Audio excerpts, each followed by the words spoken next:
GUI reports. अभी जो GUI में हमने RFQ के सारे ट्रांजैक्शंस किए थे, उसके बाद में जो RFQ बनते हैं, तो RFQ के जो रिपोर्ट्स हैं वो ये वाले हैं।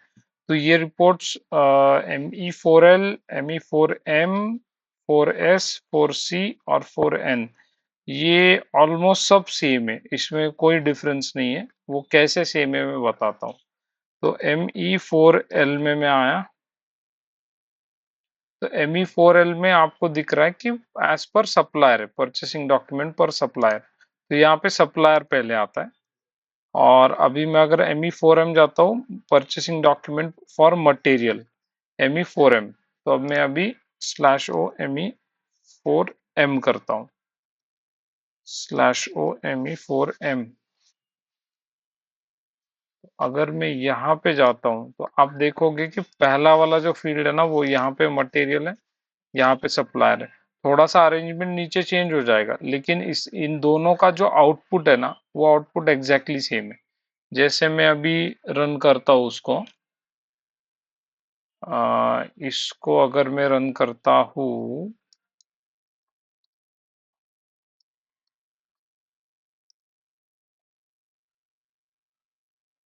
ओके, ये मेरा यहाँ का आउटपुट है।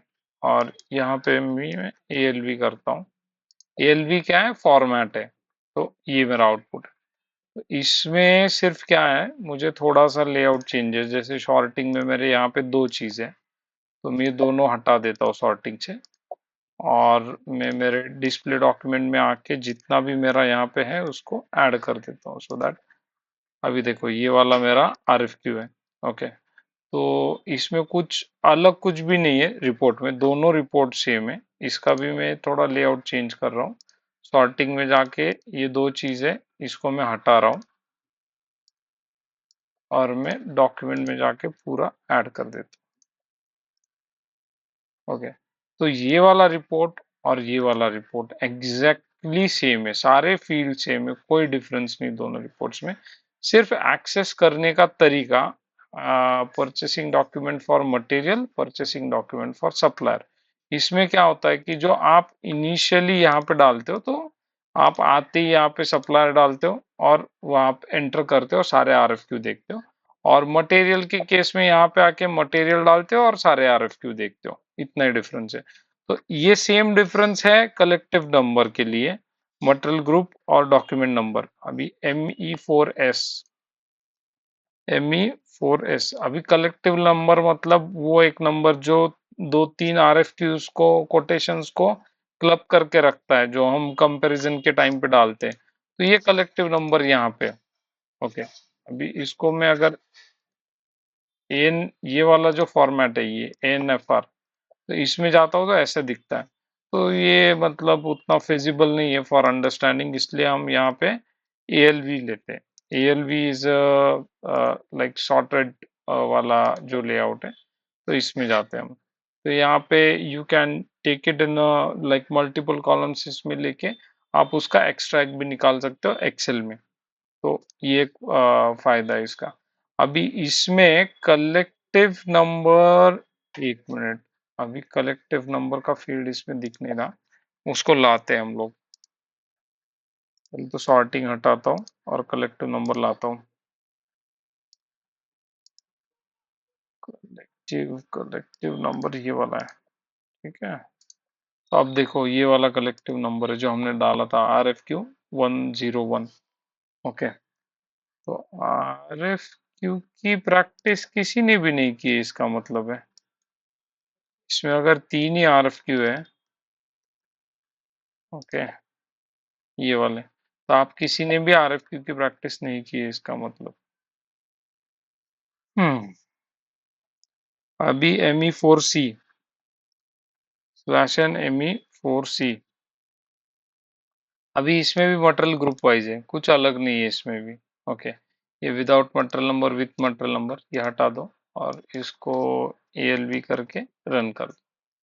ये फिल्ट्रेशंस जो होते हैं अलग अलग, वो फिल्ट्रेशन आपको इसमें वाला ऑप्शन, हाँ, यहाँ पे भी मिल जाएंगे। जो भी आपको फिल्ट्रेशंस चाहिए वो यहाँ पे भी मिल जाएंगे, ये वाले लैडर में। ओके, तो ये एक है, और लास्ट वाला बचता है ME4N, ME4ND/N ME4N with number, document number. अभी परचेसिंग, अभी RFQ को परचेसिंग डॉक्यूमेंट ही कहा जाता है SAP के टर्म्स में, मतलब उनके लैंग्वेज में। अभी अगर चूज में आओगे तो यहाँ पे देखोगे purchase order, contract, scheduling agreement, RFQ। तो ये जो ट्रांजैक्शन आप रन कर रहे हो तो ये RFQ को कंसिडर करता है, इसलिए इसमें डायरेक्टली उसमें चेक बॉक्स करके आया। यहाँ पे हमें कुछ भी चेंज नहीं करना है, जस्ट दिखा रहा हूँ मैं वो। तो ये सारे रिपोर्ट्स हैं, तो ये सब सेम है एक्सेप्ट ये वाला MSRV4, MSRV4 ये वाला थोड़ा अलग है क्योंकि ये सर्विसेज का है, तो इसका लेआउट अलग है यहाँ का, और अंदर का भी अलग है। यहाँ पे भी देखो इतना ही दिखता है, और मतलब फील्ड्स होंगे और ये वाले, लेकिन थोड़े कम फील्ड्स होते हैं इसमें। ओके, अभी एक भी सर्विस का ऑर्डर नहीं है इसलिए ये, RFQ भी नहीं है इसलिए ऐसे दिखा रहा है। आगे आगे जाके हम लोग बनाएंगे तो वो यहाँ पे दिख जाएगा, जब सर्विस का बनाएंगे तब यहाँ पे आके देखेंगे हम RFQ। ओके। तो ये सारा है, तो आपको कुछ इसमें डाउट?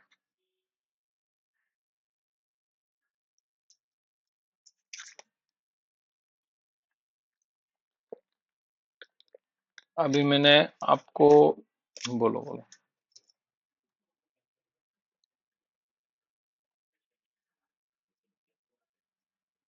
हाँ, नहीं नहीं, ये देखो ये वाले ट्रांजैक्शंस में आप RFQ बनाते हो, चेंज डिस्प्ले करते हो, उसको जाके एंट्री करते हो, प्राइस कंपैरिजन करते हो, ये सब है ये वाला। ओके, इसके रिपोर्ट्स जो निकलेंगे वो ये है। ओके, क्योंकि ये तो RFQ नंबर थोड़ी आपके दिमाग में रहेगा कौन सा क्या, या जब भी रिपोर्टिंग देखना है कि एक वेंडर के लिए हमने जो 2 साल में RFQ निकाले वो कितने निकाले, वो सब आप रिपोर्ट्स में देख पाओगे, तो इसलिए ये रिपोर्ट्स हैं। हम्म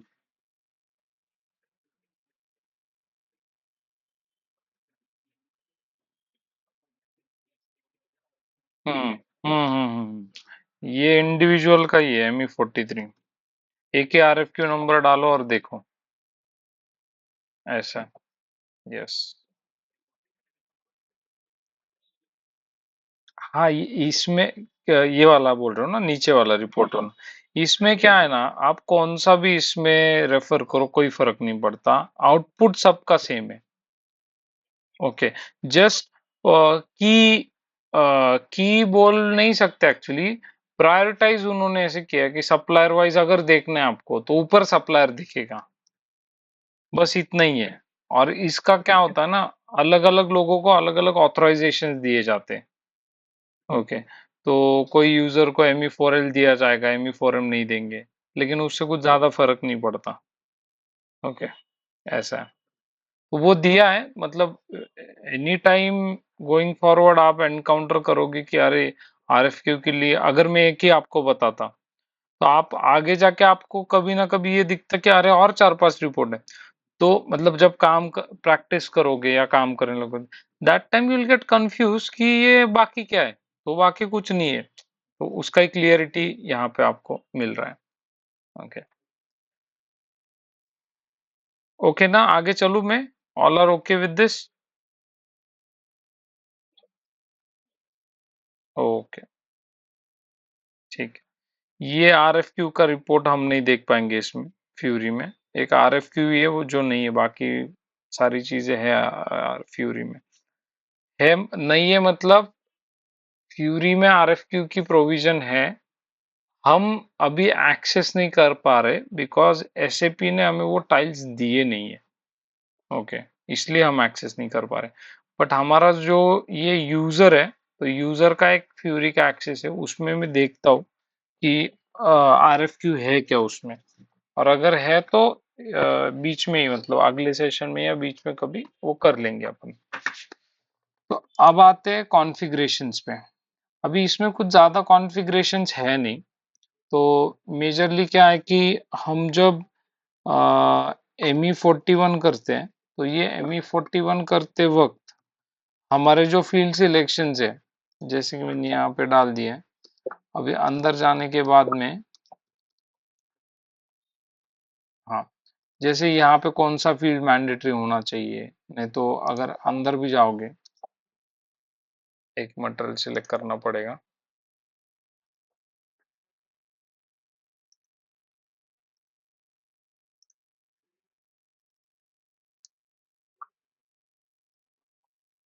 हाँ, अभी यहाँ पे कौन सा फील्ड मैंडेटरी होना चाहिए, नहीं तो और भी कोई फील्ड्स है वो मैंडेटरी होने चाहिए, तो उन सारी चीजों के लिए हमें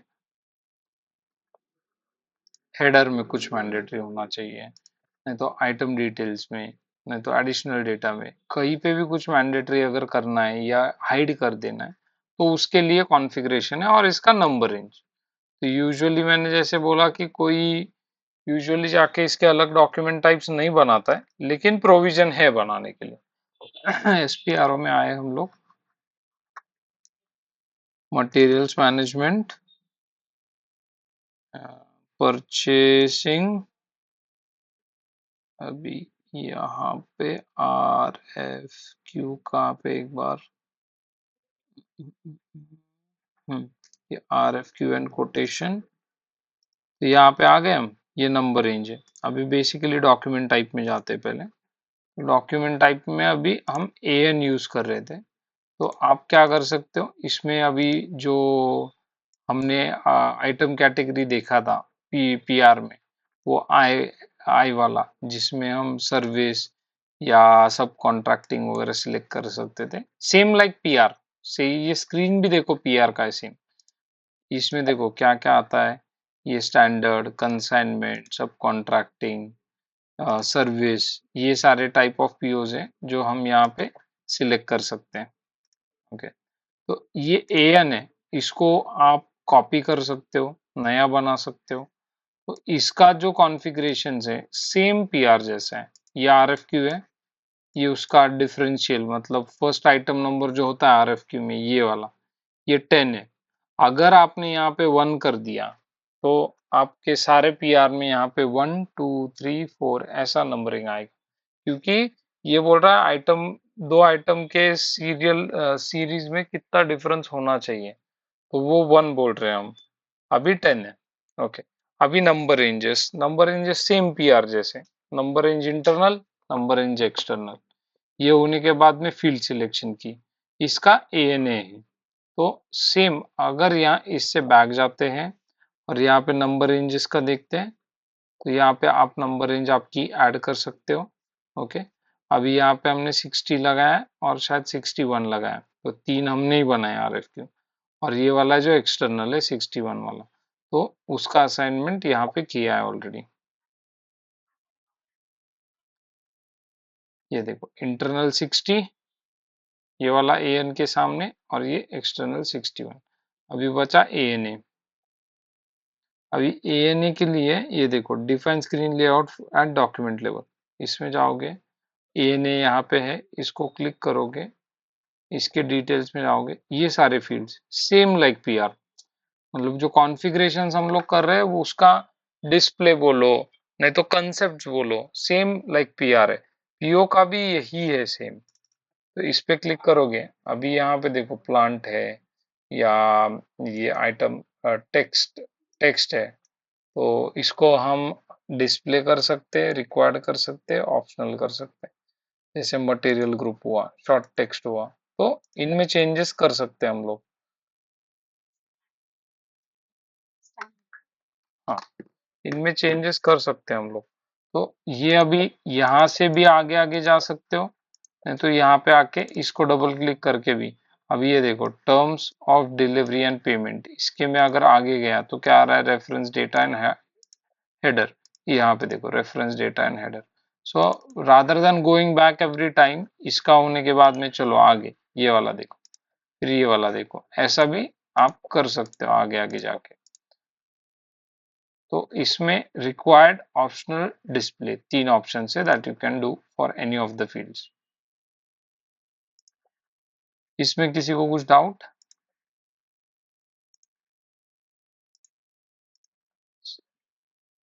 ओके, बाकी लोग, सी मैं आपको बताता हूँ, दिस इज वेरी इंपॉर्टेंट कि आप प्रैक्टिस करो। ओके, सिस्टम का एक्सेस नहीं है ऐसे नहीं, आप सबको सिस्टम का एक्सेस है, तो आप प्रैक्टिस करो। बिकॉज पीआर के टाइम पे मैंने ये सिखाया है ऑलरेडी सब कुछ। तो जिन्होंने प्रैक्टिस किया है ना उनके लिए, देखो समझ सबको रहा है 100%, ये मुझे मालूम है। लेकिन वो स्क्रीन्स आप 2 दिन में भूल जाओगे, 1 दिन में भूल जाओगे।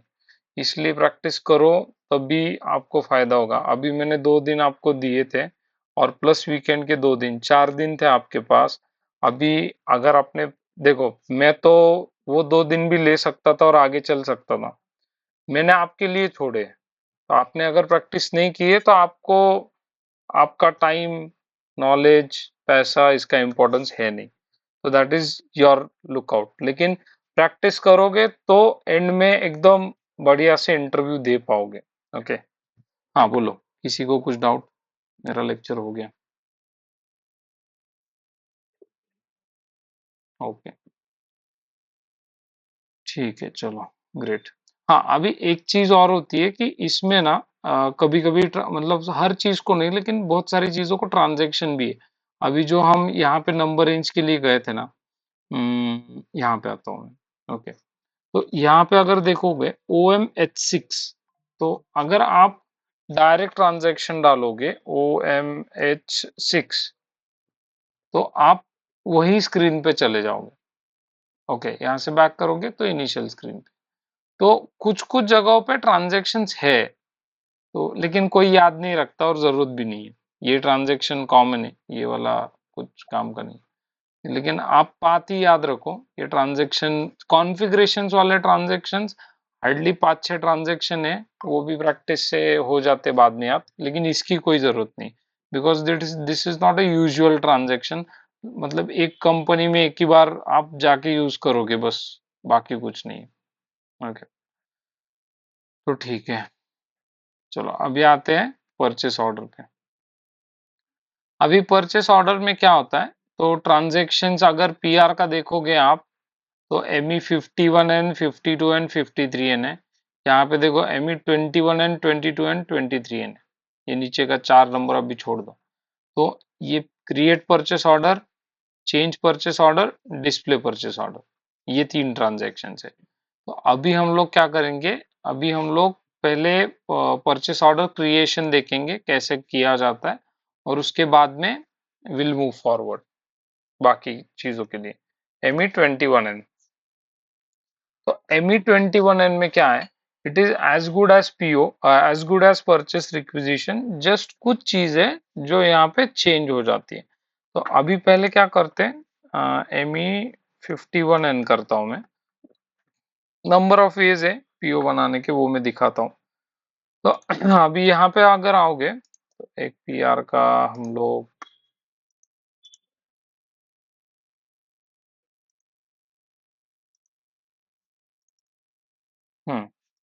यहाँ पे है 100 है, फिर 1710 है, ये हो गया। तो इसके बाद में यहाँ पे मैं मेरा नाम डाल देता हूँ। ये अभी आप सबको मालूम है क्या चल रहा है यहाँ पे। अगर अभी भी कोई डाउट है ना तो पूछो, हाँ, मतलब ऐसे नहीं कि लेक्चर हो गया तो सब खत्म, मैं कुछ बोलने नहीं वाला उसके। जब भी डाउट है बोलो। ME21N, अभी जब मैं ME21N में आता हूँ, तो मेरा वो जो परचेस रिक्विजिशन है, तो अभी मल्टीपल ऑप्शंस है वो परचेस रिक्विजिशन यहाँ पे लाने के। पहले डॉक्यूमेंट ओवरव्यू, इसको ऑन करो। ये ऑन होने के बाद थोड़ा सा इसको बड़ा करता हूँ आपको समझने के लिए, बाद में छोटा करते हैं इसको। यहाँ पे अगर जाओगे तो यहाँ पे देखो क्या क्या लिखा है। यहाँ पे परचेस रिक्विजिशन है। ओके, ये माय परचेस रिक्विजिशन मतलब अगर मैंने ही बनाया होगा उसका PO बनाना है तो के लिए। ये यूजुअली यूज नहीं होता क्योंकि परचेसर खुद PR बनाता नहीं है कभी। तो परचेस रिक्विजिशन यहाँ पे है, रिक्वेस्ट फॉर कोटेशन यहाँ पे है, कॉन्ट्रैक्ट शेड्यूलिंग एग्रीमेंट ये आपको बताता हूँ बाद में। ये परचेस ऑर्डर मतलब अगर एक आपकी परचेस ऑर्डर है पुरानी वाली, उसी को रेफर करके एक नया बनाना है, तो this is one of the option. अभी फोकस करते PR के ऊपर। यहाँ पे मैं आया, इसको क्लिक किया, तो एक छोटी सी नई स्क्रीन खुलेगी। अभी यहाँ पे पहले हटा देता हूँ सारा। तो इसको अभी एग्जीक्यूट कर सकते हैं, फिर पीआरस दिखेंगे। ये है ओपन ओनली। ओपन ओनली मतलब क्या, जिसका मे बी क्वांटिटी 100 था, 100 में से एक भी पीओ नहीं बना है तो वो ओपन है। अभी 100 में से समझो 60 क्वांटिटी का पीओ बना है, तो भी 40 का भी बनना है तो वो भी ओपन है। अगर 99 क्वांटिटी का पीओ बना है, एक क्वांटिटी पीआर अभी बचा है, उसका पीओ नहीं बना है, तो भी वो ओपन है। तो ओपन पे क्लिक करोगे तो सारे ओपन पीआर मतलब क्लोज्ड पीआर नहीं दिखेंगे। क्लोज्ड इन द सेंस जिसका क्वांटिटी 100,000 10,000 क्वांटिटीज था पीआर में और उतने का पीओ बना चुके हैं, तो वो दैट इज क्लोज्ड, क्योंकि पीओ बन गया उनका। ओके। उसके बाद में आता है रिलीज्ड। रिलीज्ड मतलब ये अप्रूव हो चुके। ओके। अभी इन दोनों को ले सकते हैं, नहीं तो इसको अगर लोगे सिंगल तो ओपन और रिलीज, मतलब ओपन भी है और रिलीज भी है, दोनों वाले ये आएंगे। ओके। तो ये assigned, open and release. Assigned मतलब ये किसी परचेसर को असाइंड है, नॉर्मली सारे होते हैं परचेसर को असाइंड। ओके। तो इसमें अभी मैं कुछ भी सिलेक्ट ना करूं तो भी चलेगा और एग्जीक्यूट करता हूं। ये सारे पीआरस अभी तक सिस्टम में बने हैं, इतने सारे। ओके। अभी इसमें क्या होता है कि आपको मल्टीपल पीआरस, ओ सॉरी, एमएफ 21 एन। अभी अगर आप डायरेक्ट ऐसा ही करोगे तो नॉर्मली सिस्टम्स में बहुत ज्यादा पीआर होते हैं, वो सारे दिखेंगे आपको, इतना तो कुछ काम का नहीं है। तो आप फिल्ट्रेशन डालो, जैसे कि अभी मेरा प्लांट है, मेरा स्पेसिफिक प्लांट है 1710, जो कुछ भी आपका होगा, मतलब जहाँ जिस क्लाइंट पे काम करोगे आप, ये है। फिर रिक्विजिशन, हाँ रिक्विजिशनर। अब ये देखो, ये अगर मैंने डाला था ऐसा नाम मेरा, तो अगर वो नाम से ढूंढना है तो दैट इज ऑल्सो ऑप्शन। अभी यहाँ पे नंबर ऑफ एंट्री, अगर मैंने 5,000 पीआर से ज्यादा पीआर बनाए हैं विद दिस फिल्टर्स, ये फिल्टर्स, तो उतने दिखेंगे। लेकिन ये यूजुअली होता है कि आपको कितने पीआर देखने हैं एक स्क्रीन में, वो वाला। अब इसको मैं एग्जीक्यूट करता हूँ तो मेरे नाम से और उस प्लांट पे एक ही पीआर बना है, ये वाला। तो ये वाला जो पीआर है, अब इसका पीओ कैसे बनाना है, इसको उठाओ और यहाँ पे ड्रैग करो। ये देखो, ये बास्केट है, इस पे ड्रैग करो। This is one option. दूसरा ऑप्शन है ये वाला, ये देख रहे हैं अडॉप्ट का ऑप्शन है ये, तो इस पे क्लिक करो।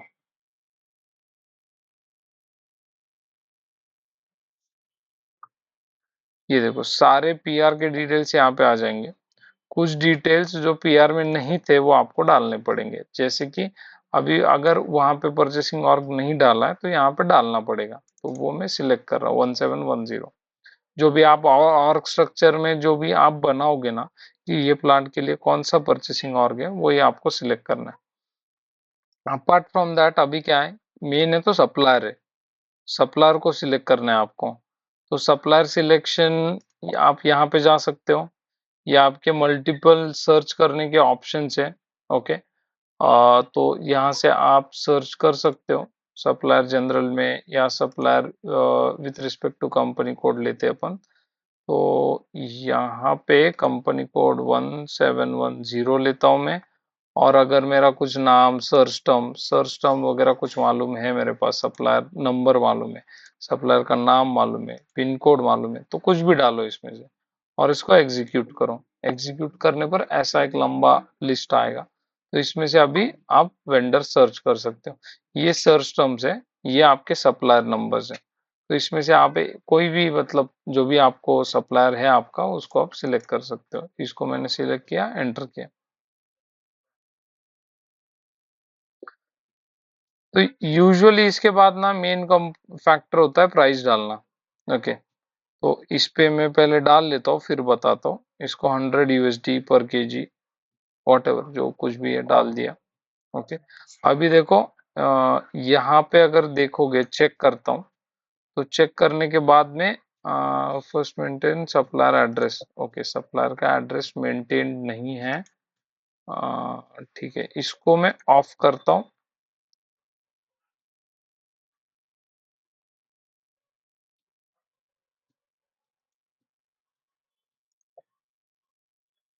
यहाँ पे है पार्टनर, नहीं पार्टनर नहीं, रुको एक मिनट।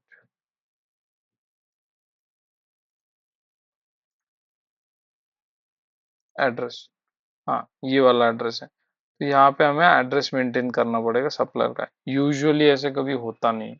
अब ये जिसने भी बनाया है उसने ठीक से मेंटेन नहीं किया है। एक फर्स्ट वाला वेंडर था वो अच्छा वाला था शायद। एक मिनट,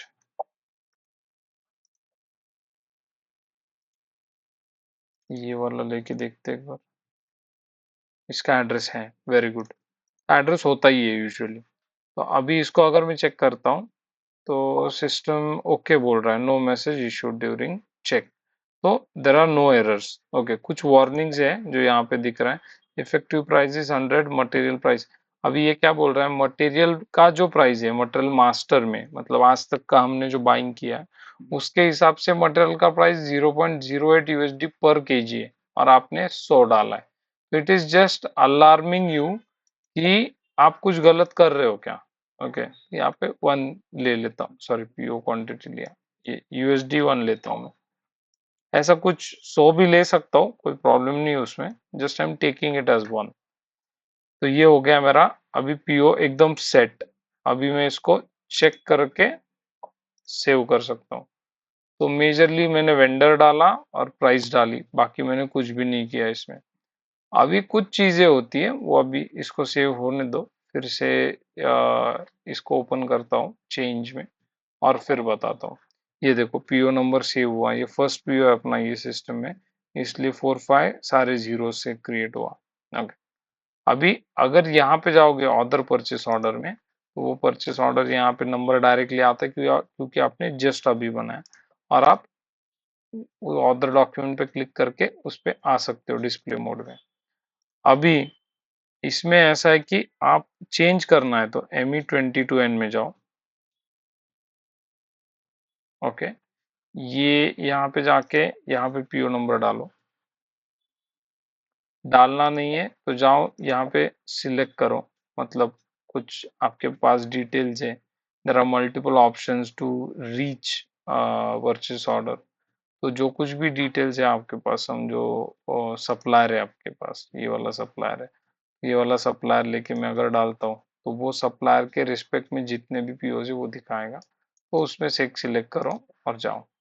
ओके, अभी इसको मैं ये डॉक्यूमेंट ओवरव्यू अभी कुछ काम का नहीं, इसको ऑफ करता हूँ। ओके, अभी यहाँ से ME22 में आए, यहाँ पे चेंज का बटन दबा दो तो चेंज कर सकते हो आप। अभी एक एक चलते ऊपर से ये सारे टैब्स। ओके, ये वाला। तो अभी बेसिकली थोड़ा सा पीओ का बैकग्राउंड देखते हैं कि पीओ होता क्या है। So PO is a legal document for your vendor. मतलब आप अगर एक कोई पीओ बनाते हो तो क्या करते हो, मतलब परचेसर, परचेसर अगर एक पीओ बनाता है और अगर वो वेंडर को भेज देता है और मैंने समझो बोला है कि 1000 क्वांटिटी मुझे चाहिए February 10th को, और अगर मैं 7th 5th या कौन से भी डेट को जाके उसको बोलता हूँ अरे यार वो नहीं चाहिए मुझे, कैंसिल कर दो।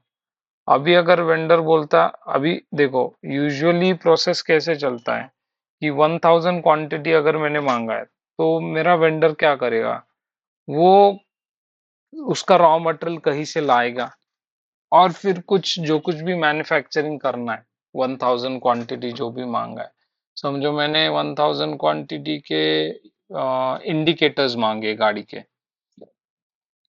ओके, तो अभी वो इंडिकेटर्स वो क्या करेगा, उसके लिए जो रॉ मटेरियल लगता है वो बाहर से मंगवाएगा। वो मंगवाने के बाद में उसके पास प्लास्टिक मोल्डिंग का मशीन होगा, वर्कशॉप होगा। तो उसमें वो इंडिकेटर्स बनाएगा जो भी आपने रिक्वायरमेंट दी है और आपको वो 10 तारीख को अभी डिलीवर करने वाला है। आप 8 9 तारीख को उसको बोलते हो कि यार वो नहीं चाहिए, वो ऑर्डर गलती से दे दिया, नहीं तो ऑर्डर जो दिया था वो प्रोडक्शन हम नहीं करने वाले अभी। तो होगा क्या, उस वेंडर ने वो मटेरियल के लिए पैसा लगाया, रॉ मटेरियल के लिए, उसके प्लांट में उसने मे बी 5 दिन 10 दिन 50 दिन काम किया, तो उसका एक्सपेंस, मतलब सारे एक्सपेंसेस, लेबर, स्टाफ, इलेक्ट्रिसिटी, सब कुछ जो भी लगा है उसका एक कॉस्ट है, राइट? तो अभी वो कॉस्ट कौन देगा? अगर वो मटेरियल नहीं ले रहा है तो वो तो वेंडर लॉस में आ गया। और ऐसा होता है कि एक ऑर्डर में वेंडर पूरा खत्म भी हो सकता है। अगर एक ऑर्डर समझो 50 लाख का मिल गया किसी को, और वो आज तक 6-7 के ऑर्डर कर रहा था, ओके, मतलब मंथ में 20 लाख का ऑर्डर उसको आ रहा था, अभी ये 50 लाख का है, वो खुश हुआ, उसने मटेरियल उठाया, क्रेडिट पे उठाया होगा, वो सब किया होगा, आके सब बनाया, अभी सप्लायर करने के टाइम पे मतलब वो फैक्ट्री वाला बोलते कि नहीं चाहिए मुझे, तो 50 लाख का ये पूरा इन्वेस्टमेंट, 50 में से समझो 40 लाख का मटेरियल पूरा इन्वेस्टमेंट हुआ, 10 लाख उसका प्रॉफिट होने वाला था। तो ये तो अभी खत्म हो जाएगा वेंडर अगर ये ऑर्डर नहीं लिया तो इसीलिए by law almost her country में ये परचेस ऑर्डर को लीगल डॉक्यूमेंट माना जाता है। अगर ये डॉक्यूमेंट आपने किसी को भेजा है तो आपको उससे खरीदना ही पड़ेगा। अगर आप नहीं खरीदते हो तो वो कोर्ट में जाएगा, आपके ऊपर केस करेगा और आपको उसको पैसा देना पड़ेगा। एक्सेप्ट जो टर्म्स एंड कंडीशंस कुछ है उसके अंदर, वो टर्म्स एंड कंडीशंस जो दोनों साइड से एग्रीड है वही पीओ में आएगा, टर्म्स एंड कंडीशंस, तो दैट शुड कंप्लाई।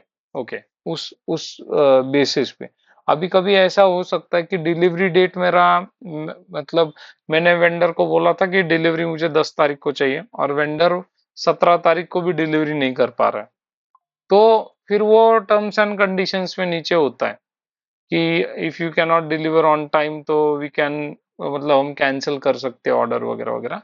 तो 17 तारीख के ऊपर हम हार्ड डिसीजन ले लेते हैं कि we are cancelling your order.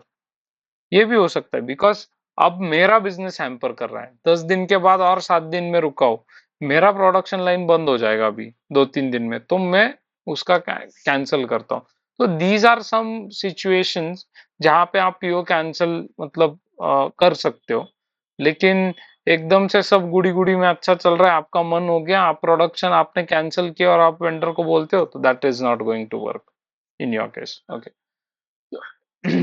तो ये पीओ का इंपॉर्टेंस है because PO is the first document जो आपके सिस्टम से बाहर या आपके कंपनी से बाहर जाता है और वो कमिटमेंट है किसी वेंडर को या किसी भी सप्लायर को कि हम आपसे लेने वाले, तो आप मंगवाओ, आप बनाओ, हम लेंगे। तो इसलिए that is a legal document.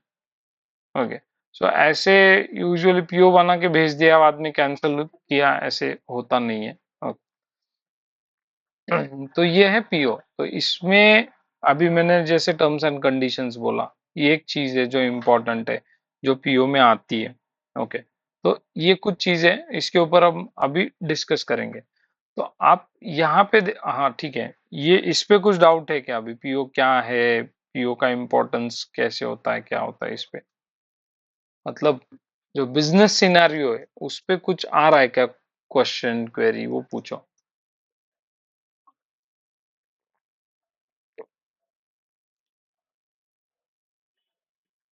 Okay. Hmm.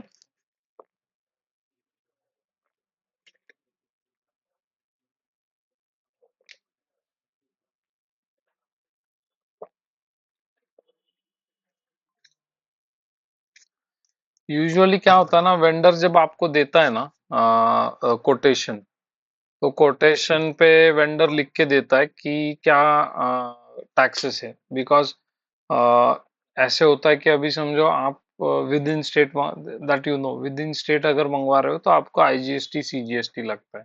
Percentage same होते हैं, 12%, मतलब 6% IGST, 6% CGST, sorry 6% CGST, 6% SGST, ये दो टैक्स लगते हैं।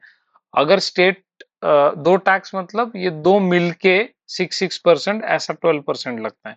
अगर स्टेट के बाहर से मंगवा रहे हो तो 12% लगता है, तो वो लगता है आईजीएसटी।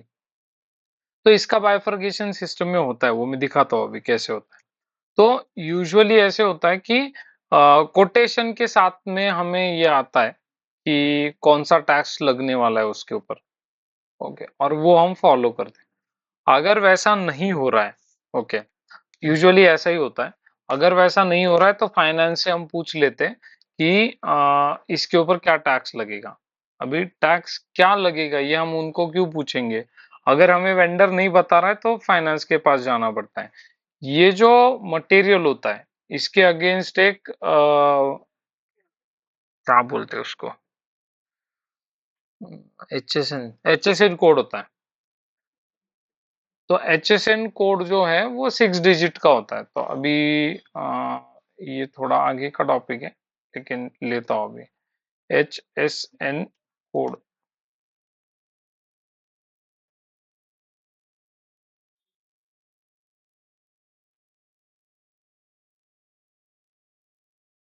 ये क्यों इतना स्लो हो गया? ठीक है चलो उस पे आएंगे, वो सब्जेक्ट है। लेकिन HSN कोड होता है एक हर मटेरियल के लिए, वो जो इंडियन गवर्नमेंट ने अलॉट करके दिया है।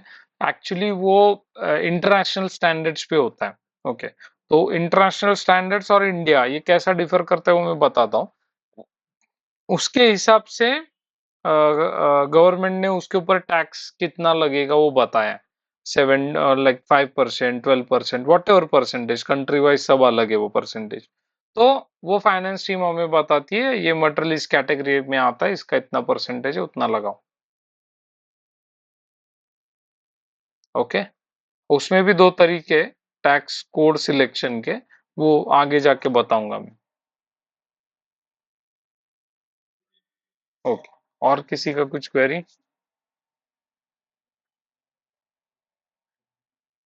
तो ठीक है चलो अभी पीओ चालू करते हैं।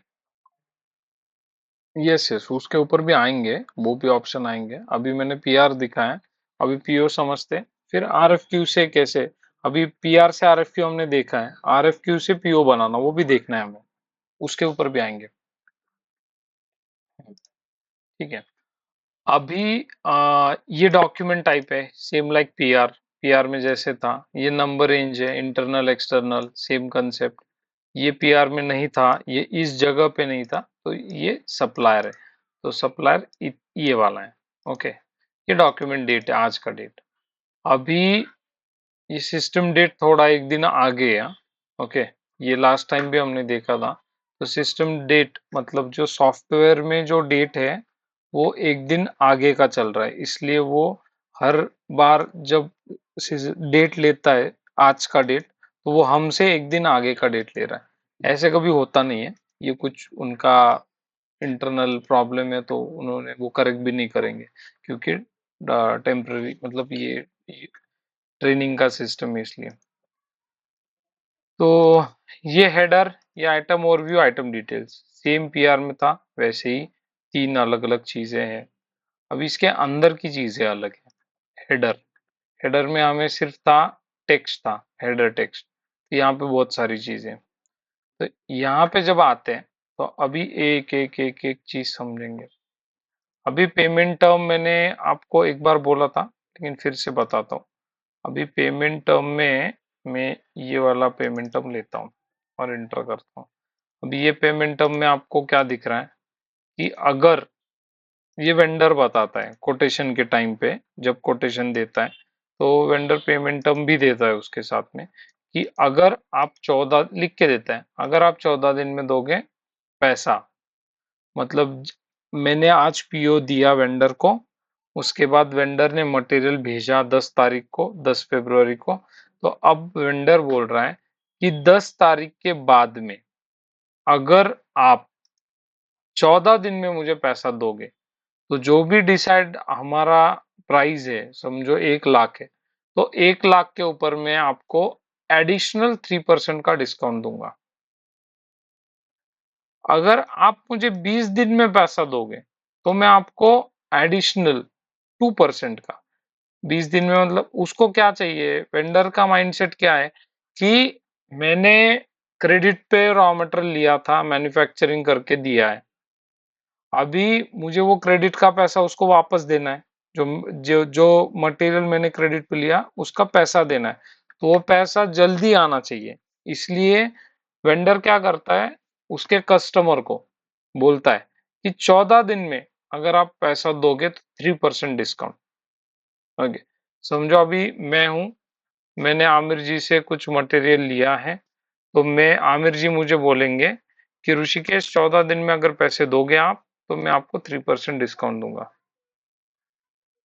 और अगर ठीक है 14 में नहीं दे पाए आप, तो अगर 20 दिन में दोगे, मतलब 14 से 20 के दिन में, 20 दिन के बीच में 6 दिन का डिफरेंस आता है, उन 6 दिनों में अगर कभी दोगे, तो मैं आपको 2% दूंगा।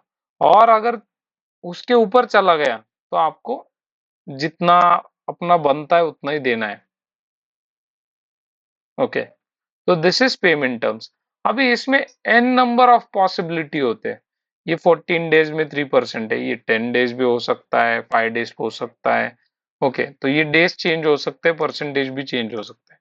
उसके हिसाब से यहाँ पे पेमेंट टर्म्स, फाइनेंस टीम क्या करती है, एसएपी का जब इम्प्लीमेंट हो रहा होता है, तो जो उनके पास अभी तक पेमेंट टर्म्स वाले वेंडर्स आए थे, उतने सारे पेमेंट टर्म्स वो बनवा के लेते और यहाँ पे नंबरिंग डालते, 00 00045678 फिर 00100011 ऐसे करके ये बनाते। अल्फा न्यूमेरिक भी बना सकते हो, नो प्रॉब्लम। अभी आफ्टर दिस सिस्टम ऑन होने के बाद में ऐसा हो ही सकता है कि और भी कुछ नया टर्म आ गया, तो उस केस में क्या करते हैं, उस केस में ये हटा दो, सिर्फ यहाँ पे वो जो उसका डेज होता है वो डेज डाल दो। हम्म, यहाँ पे आपका डेज डालो, यहाँ पे और परसेंटेज डालो, और वो भी चल जाएगा। समझो यहाँ पे मैंने 10 डेज किया 3% के लिए, this is also fine, this will also work. तो हर बार सिलेक्शन में होना ही होगा ही, दिस इज नॉट मैंडेटरी, और उसमें होगा ही करके, अगर नहीं है तो ऊपर कुछ मत सिलेक्ट करो, नीचे के सिलेक्शन में यहाँ पे डाल दो ये वाला ऐसे। ओके, ये आता है। अभी आता है करेंसी। करेंसी में क्या है, अभी ये कंपनी जो बनाया है उसका बेसिक करेंसी, ये सामर जी बोली।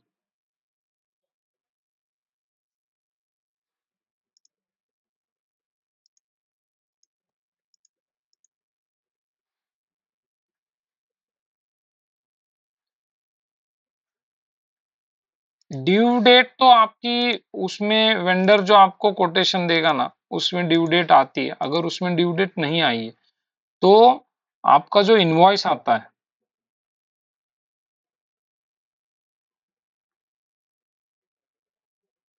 हम्म,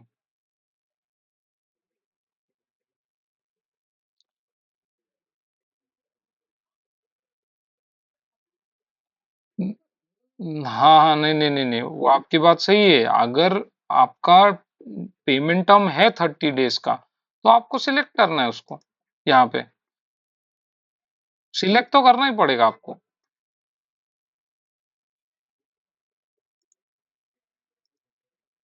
हाँ, लेकिन इसके बाद एक ऑप्शन होता है, जब आप इनवॉइस पंच करते हो, इनवॉइस बुक करते हो सिस्टम में, वो टाइम पे अगर यहाँ पे नहीं डाला है, तो वो टाइम पे ऑप्शन होता है डालने का। तो इनवॉइस क्या होता है, फाइन, हाँ, ड्यू डेट डालने का। हाँ, पेमेंट टर्म डालो, ड्यू डेट डालो, दोनों ऑप्शन है वहां पे। ओके, तो दोनों ऑप्शंस वहां पे आप मैनेज कर सकते हो। यूजुअली कंपनीज क्या करती है, ये वाला फील्ड मैंडेटरी कर देती है, तो आपको पेमेंट टर्म डालना ही है। हाँ, डालना ही है।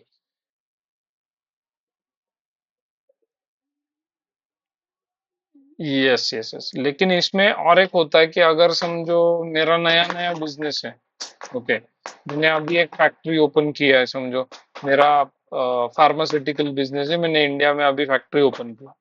तो इंडिया में जब आप फैक्ट्री ओपन करोगे, तो इंडिया के वेंडर्स के पेमेंट टर्म्स का रिकॉर्ड आपके पास है ही नहीं कुछ, और आप एसएपी पे हो, तो आप क्या करोगे, तभी तब इसको अगर मैंडेटरी करोगे तो प्रॉब्लम हो जाएगी आपके लिए।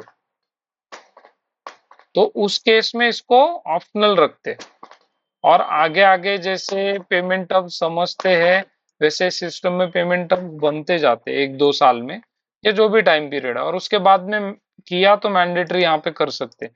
अदरवाइज इनवॉइस के टाइम पे पेमेंट अब सिलेक्शन करने का ऑप्शन रखते हैं, जब यहाँ पे हमें फिक्स नहीं है, हमारे पास इसलिए उसको मैंडेटरी यहाँ पे नहीं करते।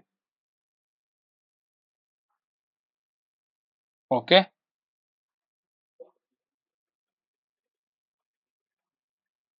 हाँ रख सकते हैं, रख सकते, रख सकते, रख सकते, यस यस यस, ये रख सकते हैं, ऐसा वाला। ये देखो ये वाला, इसमें से कौन सा भी एक एक फील्ड यूज करो वैसा भी चलता। ओके, हाँ नहीं तो इसको ये करके रखना पड़ेगा। ये देखो पेएबल इमीडिएट, ये वाला सिलेक्ट किया आपने तो ये वाला आया। इसमें न, न, न, न, एक मिनट, जो आप बोल रहे हो ना वो परसेंटेज मांग रहा है यहाँ पे। हाँ ये देखो, ये वाला, ये वाला, ये देखो 30 डेज, हाँ इस यहाँ पे कुछ डालने की जरूरत नहीं, 30 डेज पे पेमेंट करना है आपको, there is no discount on that. Hmm hmm. और किसी का कुछ डाउट?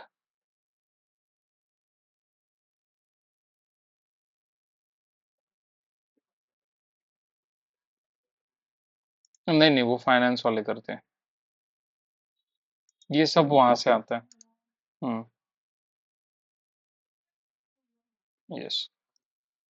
तो ओके ना सब लोग, पेमेंट टर्म का कंसेप्ट समझ गए क्या? पहले तो कंसेप्ट और फिर एसएपी, दोनों समझ गए?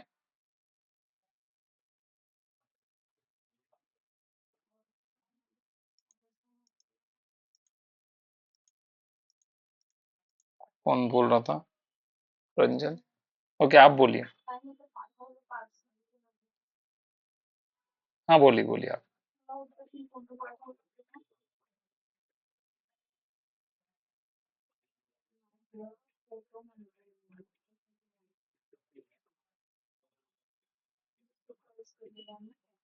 हाँ ये इरिस्पेक्टिव ऑफ सप्लायर, ये जो लिस्ट बना है ना, ये क्या होता है, ये नंबर ऑफ सप्लायर से जो आया ना उसके हिसाब से बना है। ओके।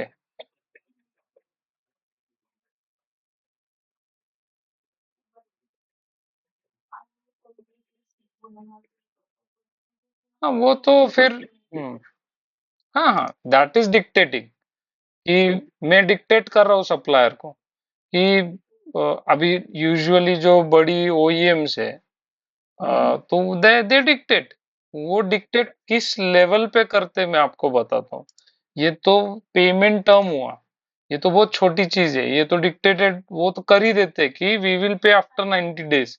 दूसरा क्या डिक्टेट करते कि आप, हम जो प्रोडक्ट आपको मांग रहे हैं, वो प्रोडक्ट बनाने के लिए जो आप रॉ मटेरियल लाओगे, वो उसके भी वेंडर्स फिक्स करके देते, इन चारों में से एक से ही लेना है। और उसमें भी प्राइस, वो जो वेंडर्स है उनको भी प्राइस फिक्स करके देते कि आप रॉ मटेरियल बेचोगे तो इस रेंज, यही प्राइस पे बेचना है आपको। मतलब पूरा प्रॉफिट का कैलकुलेशन ओईएम खुद कर लेता है, और फिर जहां से मैं मटेरियल ले रहा हूँ उसका भी कैलकुलेशन देखता है कि आपका मैन्युफैक्चरिंग कॉस्ट कितना है, क्या कितना है सब, और आपका प्रॉफिट कितना बच रहा है, और फिर ऑर्डर्स देता है। तो दे डिक्टेट एवरीथिंग, ओईएम्स। हाँ हाँ, आपको दिमाग नहीं लगाना उस पे प्रॉफिट कितना मैं कमाऊंगा, वो भी डिसाइडेड है, ऐसा ओईएम्स तो डिक्टेट करते हैं ऐसा। Okay, yes yes yes, welcome. और कौन है कोई? हाँ ओके, समझ गया समझ गया, that is subcontracting, that is called as subcontracting. हाँ वो पीआर पीओ दोनों सब कौन का बनेगा। उसमें क्या होता है, there is a very clear difference in that, कि मैं भाग्यश से मटेरियल खरीद रहा हूँ। ओके, मैंने खरीद लिया मटेरियल, और मैं किसी और को, मैं उसका मैन्युफैक्चरिंग करने दे रहा हूँ क्योंकि मेरी कैपेसिटी नहीं है, वो है अपने पास। मतलब ये सिनेरियो ये वाला है, देखो कहाँ पे है, ये वाला जो प्रोसेस है ना, सब कॉन्ट्रैक्टिंग प्रोक्यूरमेंट, ये वाला पूरा वही सारा कंसेप्ट है ये वाला। तो we are going to discuss that. Okay, yes. बाकी और लोग, चलो अच्छी बात है। हाँ। चलो, अभी क्या है? हाँ, ये वाला हो गया। अभी यहाँ पे आते हैं। अभी ये करेंसी है और ये एक्सचेंज रेट है। तो करेंसी, अभी ये वन यहाँ पे एक्सचेंज रेट क्यों दिखा रहा है? तो ये जो कंपनी कोड है ना अपना, तो उसका बेसिक करेंसी यूएसडी है, आईएनआर नहीं है। इंडियन मतलब ये का जो कॉन्फ़िगरेशन है वो यूएस की किसी कंपनी का है, इसलिए यहाँ पे यूएसडी दिखा रहा है।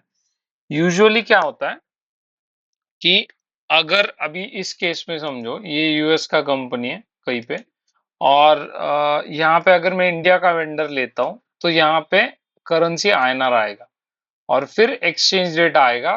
कितना है अभी? 72 रुपीज है समझो। तो वो एक्सचेंज रेट यहाँ पे आ जाएगा।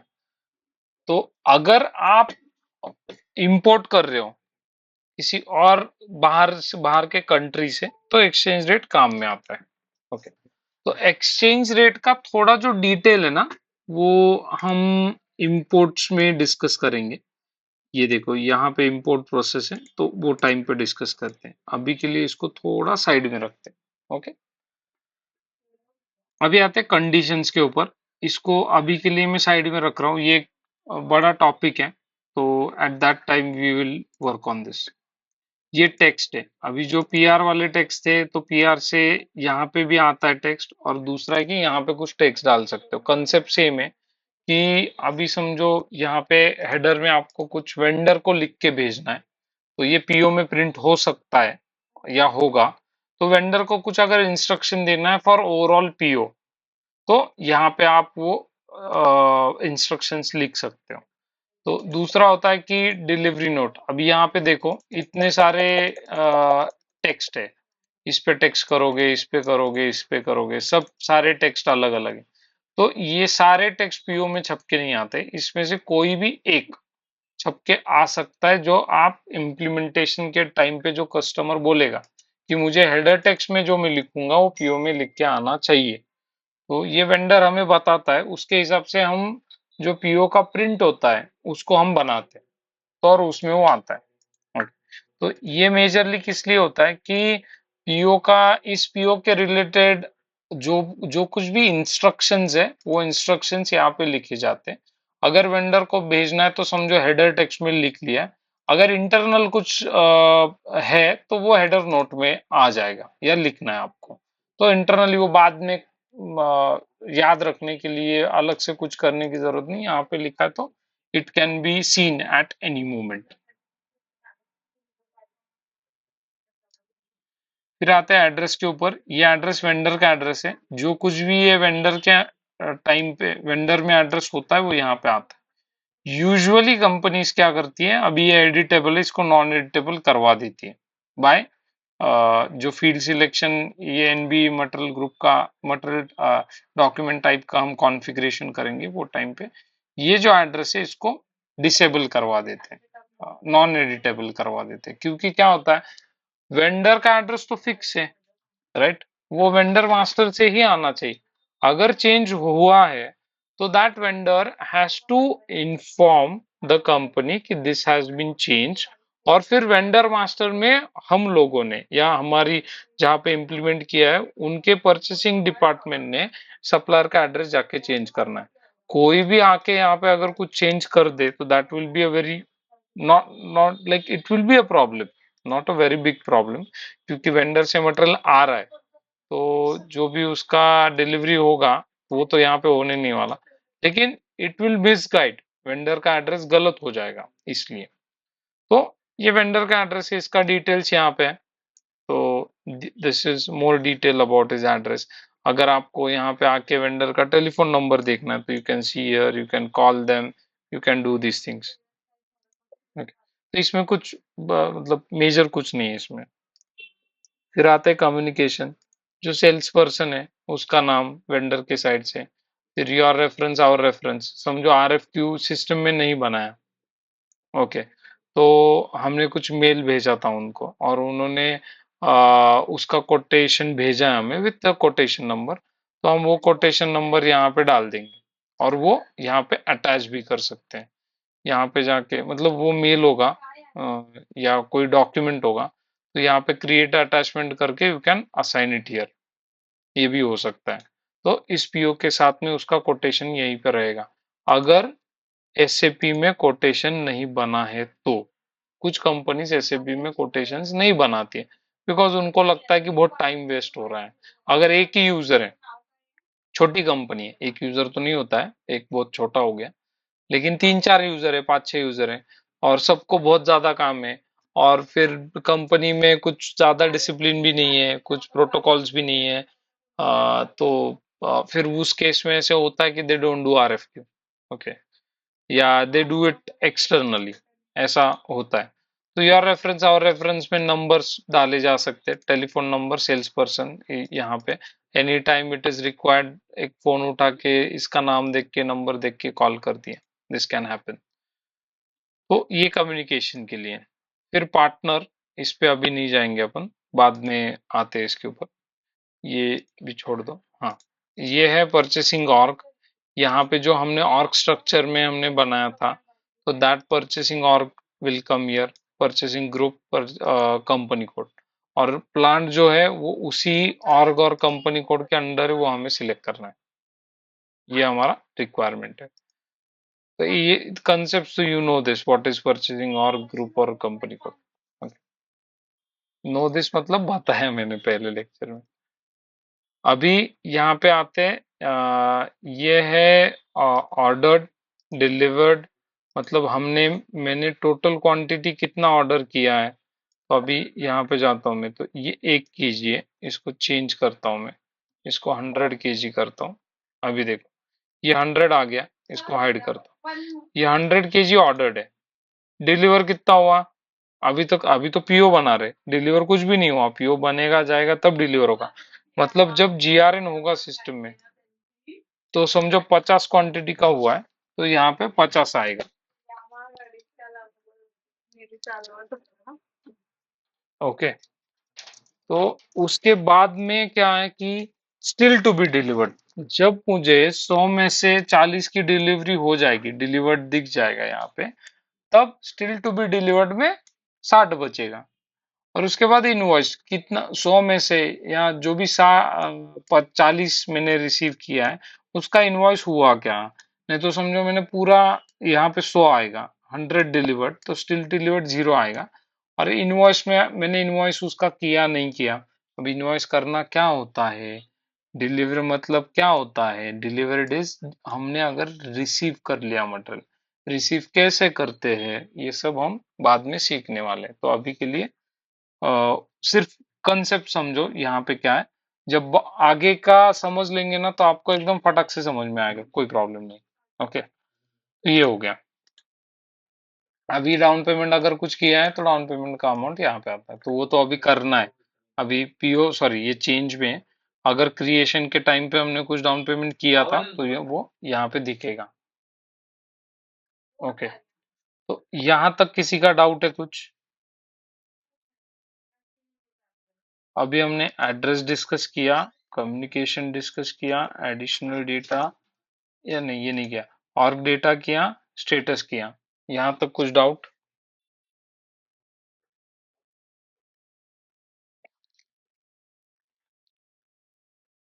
यूज क्या है? वो बताता हूँ मैं। अभी होता क्या है, मैं परचेसर हूँ। अभी मैं कैसे देख सकता हूँ कि मेरा ये एक पीओ है, उसका रिसीविंग कितना हुआ है? क्योंकि वेंडर मुझे, मैं परचेसर हूं ना, तो वेंडर मुझे बोलेगा ऋषिकेश मटेरियल भेज दिया है, पहुंच गया होगा, कल ही पहुंच गया होगा। तो आगे अभी मुझे उससे जब बात, उसको जब रिस्पॉन्ड करना है, तो मेरे पास इंफॉर्मेशन गैदरिंग के क्या सोर्सेस हैं। मैं स्टोर में फोन करूंगा और पूछूंगा, वेयर हाउस में फोन करके पूछूंगा आया क्या रे, तो बोलेगा साहब कौन सा वाला मटेरियल रोज इतना आता है, तो एग्जैक्टली कौन सा, फिर मैं पीओ भेजूंगा, फिर वो देखेगा, फिर वो बताएगा। तो ये जो कम्युनिकेशन है, इसमें आपका काम 1 मिनट में तो नहीं होने वाला, 2-3 घंटे लगने वाले, उसके पास भी काम है, आपके पास भी काम है, तो ये होगा। और मेल चालू करोगे तो बात खत्म, क्योंकि ईआरपी का या एसएपी का मेन इनिशिएटिव ये है कि हमें सिस्टम छोड़ के कम्युनिकेशन मिनिमम रखना है, क्योंकि एक्सटर्नल कम्युनिकेशन रखोगे तो डिले होगा। तो अब परचेसर के पास क्या ऑप्शन है, यहाँ पे आओ देखो। वो बोल रहा है सर डिलीवरी 50 भेजा है मैंने, अभी यहाँ पे देखूंगा मैं डिलीवर्ड में मैंने रिसीव किया है कि नहीं। डिलीवर्ड मतलब क्या, उसका डिलीवर्ड नहीं, मेरा रिसीवल। उसने भेजा होगा 3 दिन पहले, लेकिन मुझे पहुंचा और मैंने रिसीव किया, तब मुझे यहाँ पे 50 दिखेगा। अगर मुझे यहाँ पे 50 नहीं दिखता है, then it's a action item, कि मैं वेंडर को बोलूंगा भाई तेरा ट्रक कहाँ पे तू देख ले। और मैं उसी वक्त स्टोर में भी बोलूंगा वो ट्रक आया है क्या, क्योंकि तुम लोगों ने उसका जीआरएन नहीं किया है। तो ये होता है। अगर वेयरहाउस वालों को कल रात को ट्रक आया है, समझो 10 बजे, और 10 बजे के बाद कुछ मेरे पास डिले मतलब जीआरएन करने हैं, मुझे और कुछ मटेरियल अंदर लेना है, ये ट्रक नंबर 20 है, तो ये मैं सुबह तक नहीं कर पाऊंगा। और 10 बजे वेंडर का फोन आया मैंने भेजा है, आपने ये नहीं किया वो नहीं किया। तो इस कम्युनिकेशन में फिर आता है कि मैन्युअल कम्युनिकेशन अप करो। तो you have saved a lot of time to gather information कि जीआर हुआ नहीं हुआ। ओके। सेम इनवॉइस का भी होता है। इनवॉइस का होता है कि सर हमने तो इनवॉइस भेजा था, आपने डाला नहीं डाला सिस्टम में, तो वो भी यहाँ पे देख सकता है परचेसर। उसको फाइनेंस टीम को जाके पूछने की जरूरत नहीं है।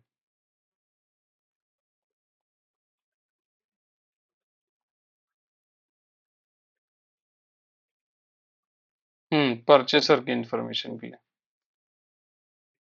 पीआर में भी ये स्टेटस है, मैं अभी दिखाऊंगा आपको। तो पीआर वाले को पीओ का एक्सेस नहीं होता है। ओके। बिकॉज पीओ कॉन्फिडेंशियल है, उसमें प्राइस है, तो पीओ का एक्सेस किसी को नहीं होता है। सिर्फ परचेसिंग डिपार्टमेंट और उनकी हायरार्की को होता है। तो पीआर वालों को अगर देखना है मेरा मटेरियल का पीओ बना नहीं बना, तो वो क्या करेगा, पीओ वाले को फोन करेगा परचेजर को। और परचेजर ऑलरेडी काम से परेशान है, वो उसको आंसर देगा नहीं देगा, आज देगा परसों देगा। इजीली जाके पीआर में देख लो, वो भी आते हैं उसमें इसके बाद। ओके। तो और किसी को कुछ डाउट।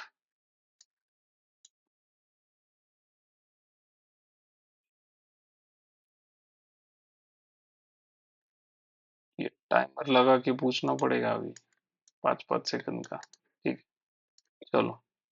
तो अब ये पे ये पेमेंट प्रोसेसिंग है, इसको करते हैं लेकिन नेक्स्ट लेक्चर में करेंगे। ठीक है। यहाँ तक रुकते हैं अभी हम लोग। ओके।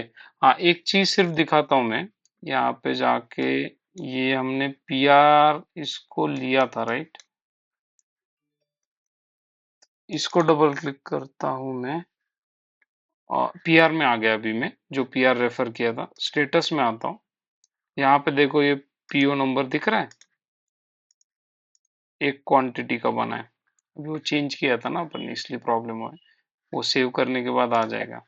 तो वहां पे भी स्टेटस है, वो दिखा रहा हूँ मैं। अभी देखो अभी चेंज होके आएगा इसमें, 100 क्वांटिटी का है। ओके। पीओ में थोड़ा टाइम जाएगा हमारा, और एक लेक्चर और उसके बाद का भी एक लेक्चर जा सकता है। ओके। मतलब 3 और 2 लेक्चर तो फिक्स जाने वाले, तीसरा भी जा सकता है, बिकॉज हर चीज है इसमें। अभी ये पेमेंट टर्म, अभी यहाँ पे अभी यहाँ पे ये उन्हें पेमेंट प्रोसेसिंग एक सब्जेक्ट है, इनको टर्म भी एक बड़ा सब्जेक्ट है। फिर ये नीचे के भी है कुछ सब्जेक्ट्स थोड़े थोड़े, तो थोड़ा टाइम जाए कि अभी तक जो पीओ किया है तो उसको जाके क्रिएट करो, पीआर बनाओ पीओ बनाओ। तो 5 पीआर बनाओ 5 पीओ बनाओ। आज आज का होमवर्क है। ओके।